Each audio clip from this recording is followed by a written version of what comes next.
I'm very grateful to be here and appreciate so very much the invitation to participate in these fine lectures. I have thoroughly enjoyed what I've been able to hear. I haven't been able to be here for all of them, but I do appreciate it. I have appreciated and loved the Brown Trail School of Preaching, I guess almost since it began, it being one of the very first among our brotherhood, and have admired its stand for the truth ever since. And it still stands for the truth, unlike some that began about the same time. And we appreciate that. We appreciate the elders of this congregation and those that serve this congregation and the school. I appreciate Brother Eddie Whitten's kind remarks. He said something similar last night in closing out about my manuscript, and I could hardly wait to get back home and open the book up and see what I had sent him. When I had first moved to Atlanta, which for a Texas boy, I thought that was the end of the world, back in 1966, and then ventured to the Freed Hardeman lectures for the first time in February of 67. I met Brother Eddie Whitten for the first time. There helping to represent the school, attending the lectures. And then every year when I went back, I would see Eddie again. And I was impressed from the very first with his sincerity, his kindness, his humility. And I've grown to be impressed with his ability and with his stand for the truth. And you can see by his introduction, he's still very kind. And it's good to be associated with him. I feel very inadequate to address this particular subject because it is such a vast subject, and I was more than relieved when I heard that Brother Bert Thompson had to leave this morning, so he would not be here for this lesson. But then I found Sister Rita Ward was here last night, and she's here this morning. And I again feel very inadequate, although I know Sister Ward will be kind as well. I've known her and loved and appreciated her and her late husband for a long, long time. Of course, she's from El Paso, and where my wife grew up. And I remember Brother Ward telling me when I married Loretta that I had better treat her right or he would come back and haunt me. And so far, so good. In 1 Timothy 6 and in verse 20, Paul said, O Timothy, keep that which is committed to thy trust, avoiding profane and vain babblings and oppositions of science, falsely so called. Now, the Greek word that's translated science here in the King James Version simply meant literally knowledge, but then that's what our English word science literally means. And although certainly Paul did not have specifically in mind modern science and the modern scientific theory, or even modern scientism, nevertheless the word is broad enough so that it would include Grecian philosophy and speculation of that day and time. It would include the claimed knowledge of the Gnostics, and it would include what we call science today, which supposedly is knowledge that has been empirically verified through the scientific method. And so I believe that I can properly quote that passage in the beginning of our discussion today. The mythic power of modern science is overwhelming. Science has done so much for us. And Brother Bert Thompson last night in his wonderful presentation pointed out many of the things that science has done. And I, like him, am not opposed to science. I enjoy the benefits of science, and I'm all for it. And so are most people. You know, it enables us to travel faster, communicate better, and live longer, and more useful lives, and in so many ways enhances our life. And because of this, perhaps, modern man is excessively impressed with anything that has the label of science on it, and ready to accept the claims of any scientific community because they think that it must be right. After all, they've made the cars to work and airplanes to fly and invented the bomb and sent men to the moon, and they can do all of these things. And so surely they're right when they make claims regarding the origins of men, the origins of the world. Now, God is the author of both the Bible and nature. And everywhere in nature we see the handiwork of God. And true science cannot contradict the Bible, since God is the author of both nature, which science studies, and the Bible. The perfect creator of nature is the perfect author of the book, and it is a perfect book. But just as there have always been those who have misunderstood God's word and wrested it, as Peter said, to their own destruction, there have been those who have misunderstood God's world and who have seen things there that aren't there. They look at a world in which God's design is obvious, and they don't see that. They refuse to have God in their knowledge, as Paul describes the Gentiles in Romans 1. The Christian should be the last person in the world to deny the advances of true science. There are many who have pointed out that perhaps modern science could not even have begun had it not been for the general view which was shared, which was basically biblical and right, that God created the world and therefore it was a rational creation. And being a rational creation, it ought to be able to be understood by men. Men ought to be able to understand it. And this belief helped to begin the researches of what eventually became modern science. If instead we had had the kind of skepticism that knowledge is impossible and you can't know anything for sure that has permeated the intellectual world for the last 100 years or so, it's unlikely that science could ever have gotten going in an intellectual atmosphere like that. What's the purpose? You can't know anything for sure anyway. You can't find out anything for sure. Well, Christians believe that you can know some things, and that you can know some things for sure, and that creation is rational, and that nature, surely at least in part, can be understood. The child of God also rejects the claim that knowledge has to be restricted to what the skeptic wants to restrict it to, whatever that may be. And they have attempted to restrict the bounds of knowledge mainly in order to escape the conclusion, therefore God exists, therefore we're able to know that God exists. And so men like Hume and those that have followed after him in his tradition have attempted to narrow the definition of knowledge, and they pretty well have succeeded in the minds of a lot of smart people, so that you can know certain things, but other things you can never be said to know.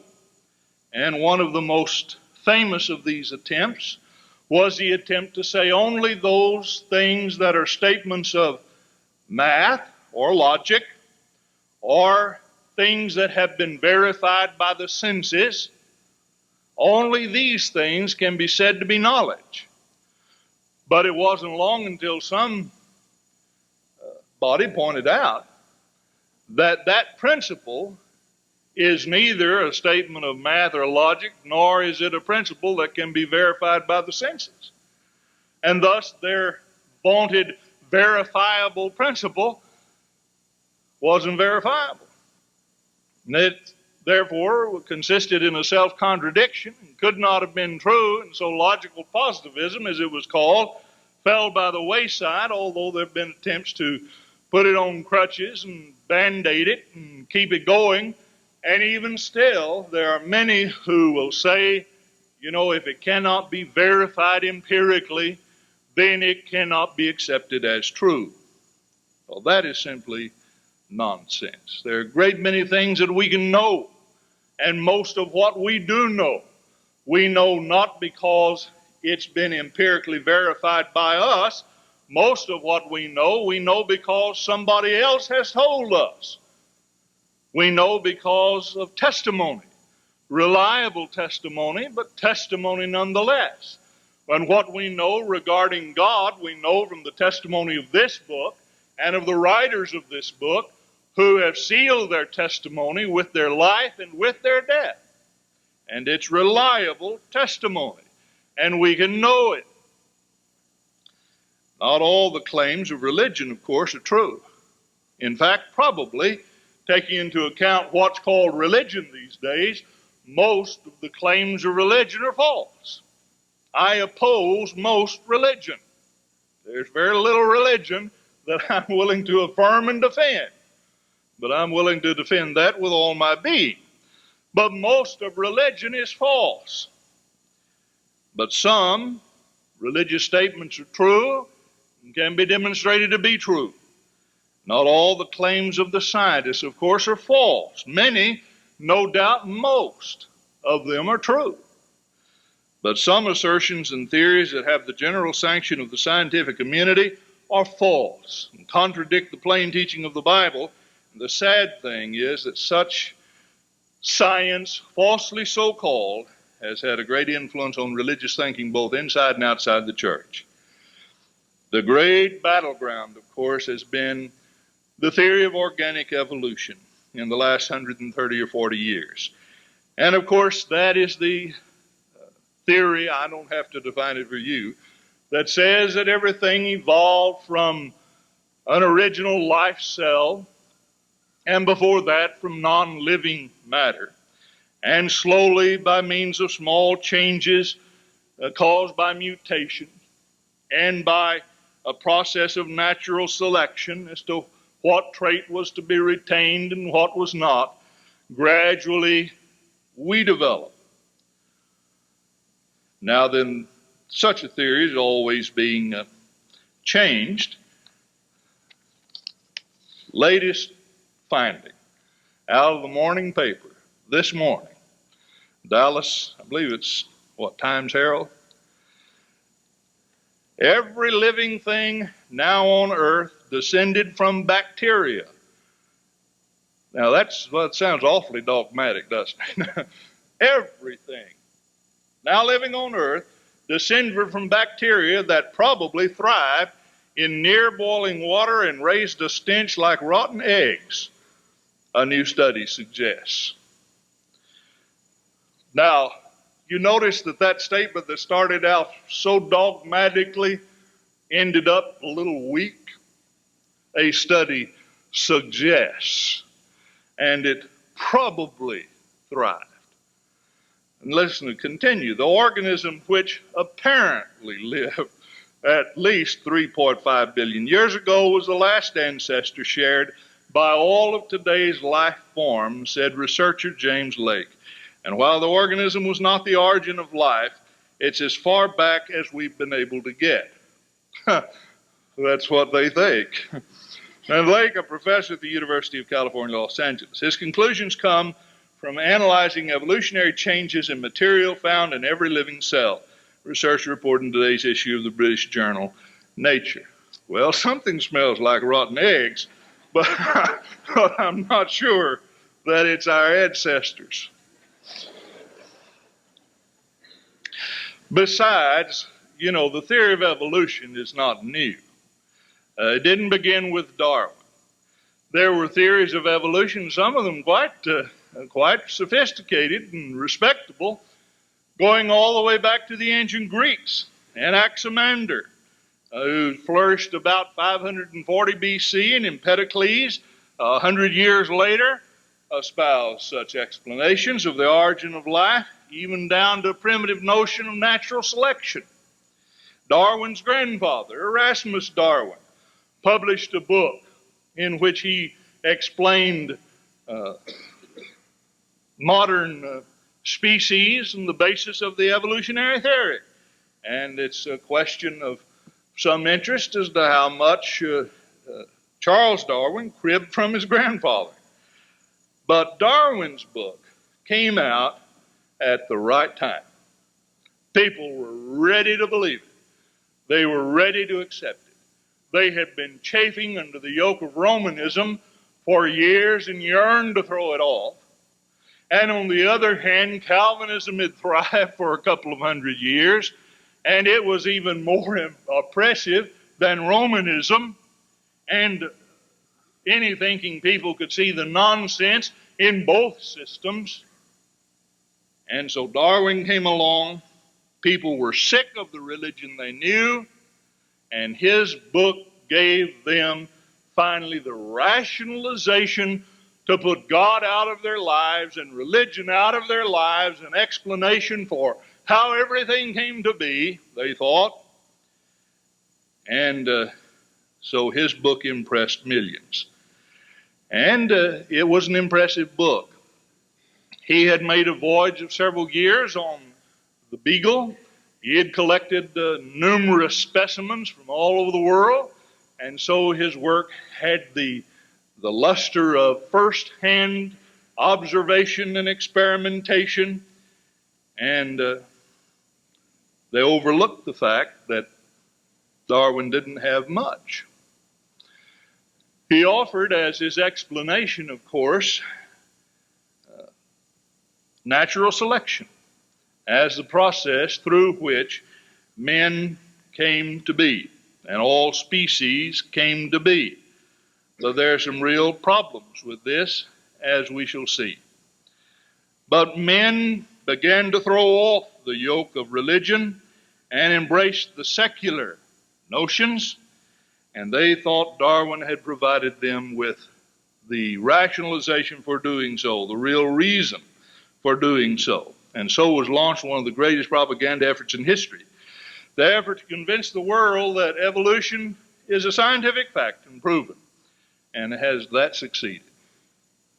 You go to someone that's never heard anything except what they read in the newspaper and see on television, and you see if they're not convinced that evolution is a fact and that it has happened. The greater part of the Protestant world long since capitulated.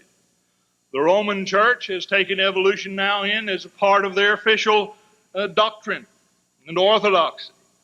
And there are a lot of religious leaders who are willing to stand up in the courtrooms of this land and say, why, the mandating of the teaching of evolution while outlawing the teaching of creation in no way violates my religious rights.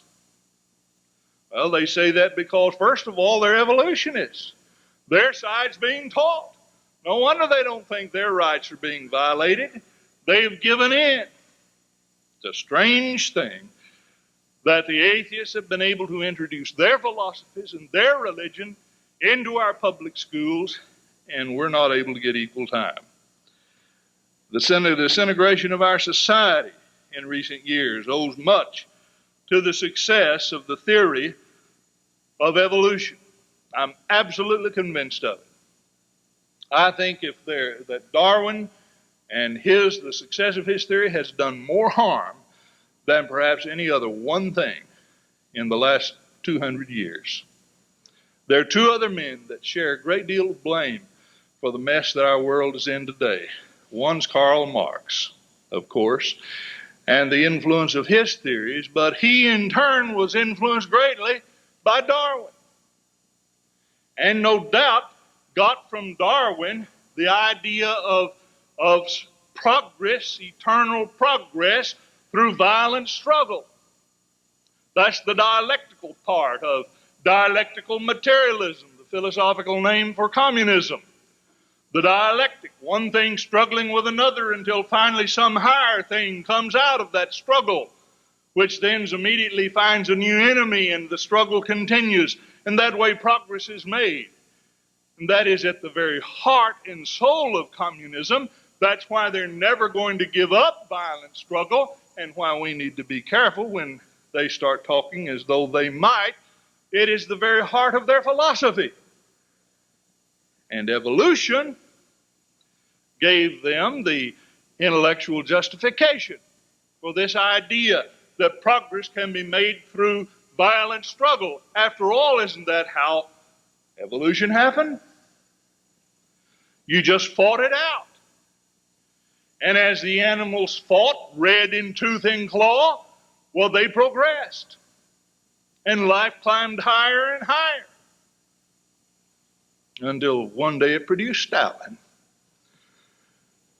Well, evolution had its influence on Hitler as well. Now, you can't blame Darwin for the communist misdeeds. And you can't blame him for what Hitler did, because I'm sure Darwin would have disapproved of all of those excesses. But it provided the underpinnings of their philosophy. And for a while, it was quite popular to talk of social Darwinism even in our country. Survival of the fittest. You get out there, and if you can get wealthy and get rich, it proved you were a better person. And those that starved to death deserved to starve to death. And the nation was improved and the race was improved by getting people like that out of the system. Well, now, if evolution is true and if that's the way things do progress, then the question is, why not have that as an item of policy? If that's really how progress is made, but that's not, of course, how it is made, and it's not how man came to be. And how maddening it is to think that with all of its manifest flaws and horrendous consequences, not to mention the denial of Bible truths, the theory of evolution has found a home in part of our brotherhood and a haven in some of our colleges. I'm upset about that, brethren. I'm mad about it. Just to get down, the way we talk in Texas. Now, I'm not frothing at the mouth mad. I'm just mad. I'm mad that it happened, and I'm madder the way that it turned out and the way that it was covered up. I'm astonished, to tell the truth, not only that it would have been, but that they succeeded so carefully, so successfully, and that so much of our brotherhood has just swallowed it. And so many have just laid down and begin to make common cause with them again, as though nothing occurred. I tell you, I admire men like Bert Thompson and Maxie Boren and others that put themselves on the line and stood up and condemned it and called it to people's attention, and don't think they haven't paid and haven't suffered because of what they did. They took on a Goliath. The theory of evolution is not science. And I have to rush on and hurry here because I want to say some things about something else.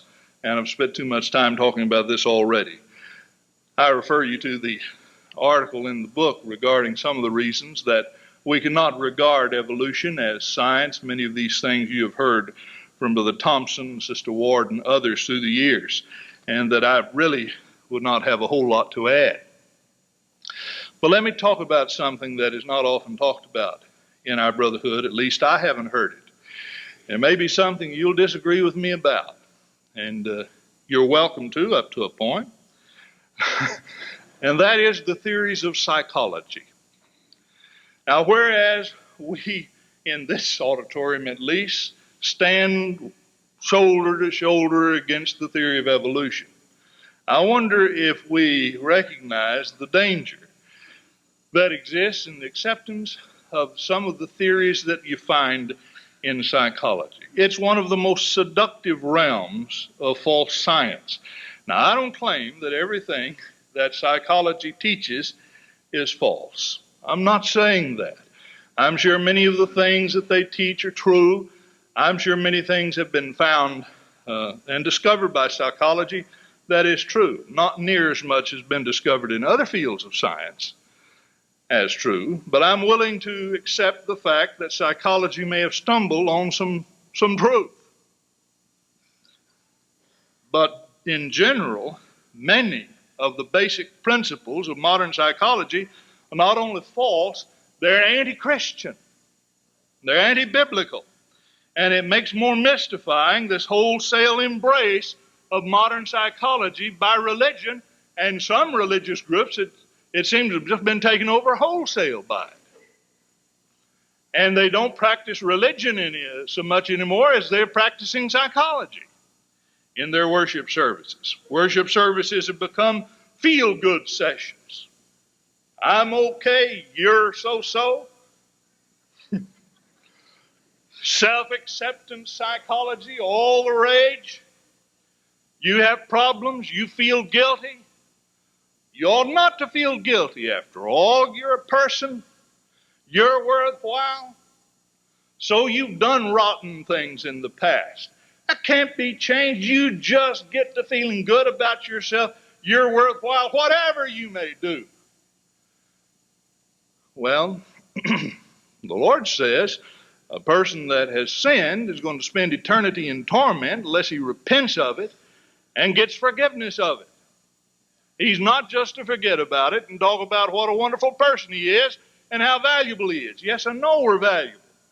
Christ died for us because we're valuable. We're important. We're significant. And because we're significant, we're going to spend eternity in hell if we don't behave. The Lord's not going to overlook our sins simply because they're unpleasant for us to think about and give us a psychological quirk if we dwell on them too much. The way to handle those problems is to get right with God and get right in our lives. The foremost trainer of personal workers in our brotherhood openly states that he owes his methods to Freud, Skinner, and Rogers.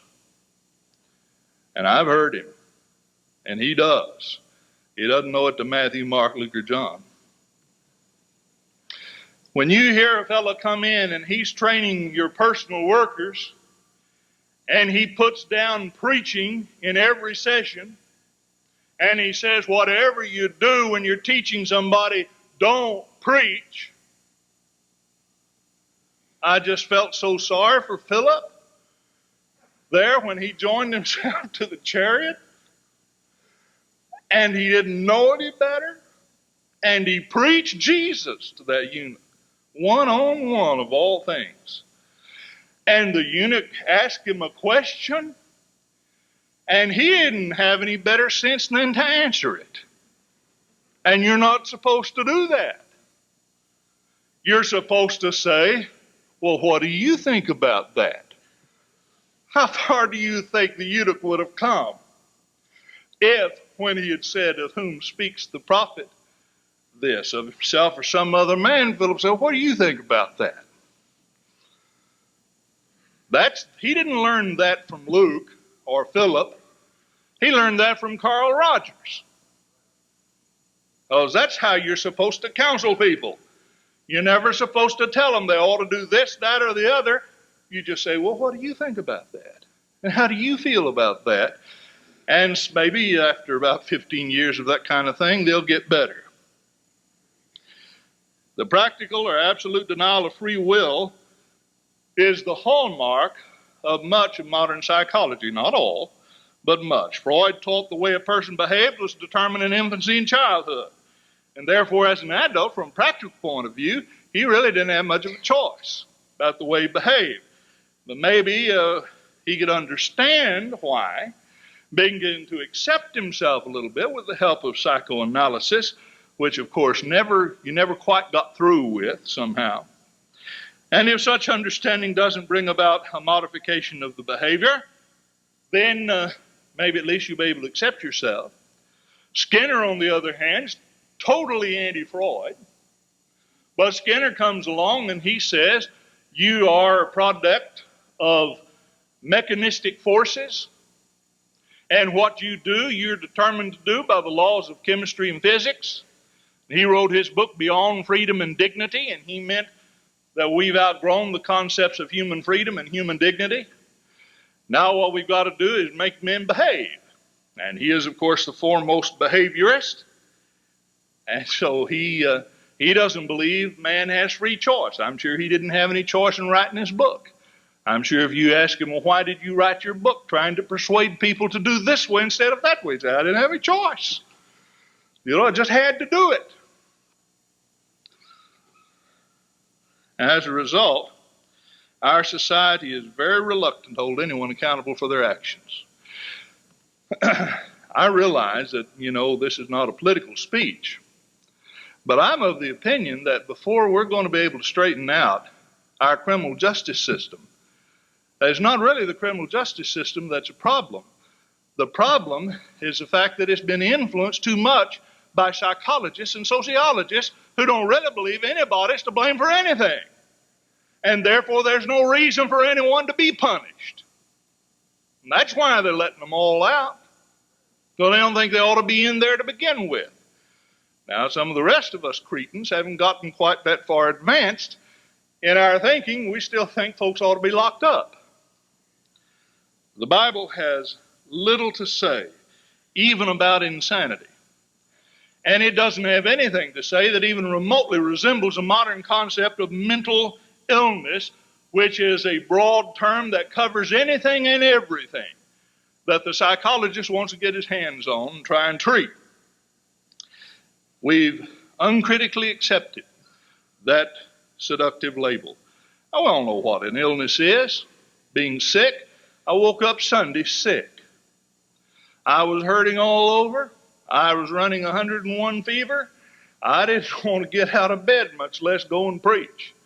I preached last Sunday morning. I couldn't make it last Sunday night, and I wondered whether I was going to make it to Fort Worth or not. But I got well. Now, we know what illness is.